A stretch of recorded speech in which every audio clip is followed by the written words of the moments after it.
dening lodira kawang-wang gegono pang sumirat kasrepaning mungsa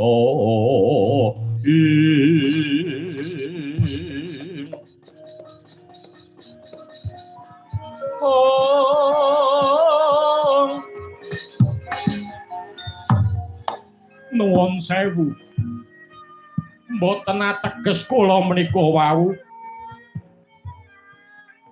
ora mangsa kecalan anggen kula maringi daharan dhateng paduka menika babar pisan boten malah kula rumangsa seneng sisa-sisaning urip kula isa nulung marang sapadha-padha menika mujudaken kanugrahan. Banjur apa sababe kowe tangisan Kiai? Jalaran benjang-enjang letak ing surya saking jagat wetan.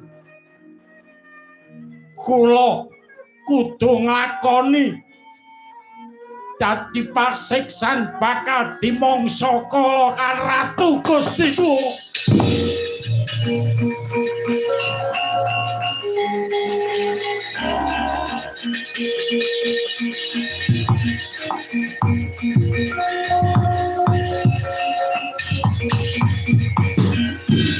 Tempat Wiropo wonten tinimpalan dawuh Raden yen to pancen kaya mangkono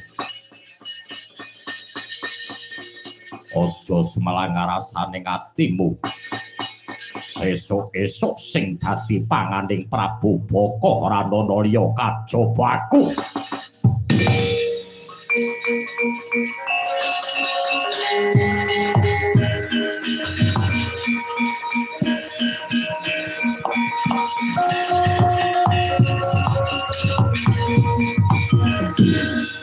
Jandane sampeyan niku sinten?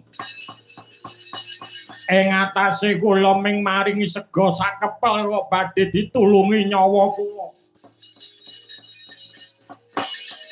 Kok badhe dipun tulungi nyawa kula nika janjane sampeyan sinten?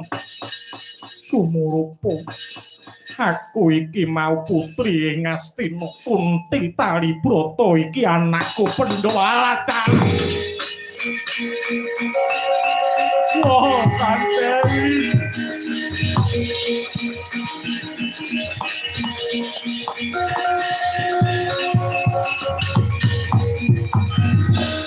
Ngaturaken gumpanuwun paduka nyambung dhateng gesang kula.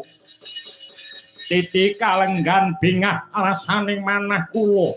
Yen pancen kaya mangkono bumbune apa cepakno dina semengko aku sing bakal nekani malange kosoko. Suwawi kula dhereke Raden.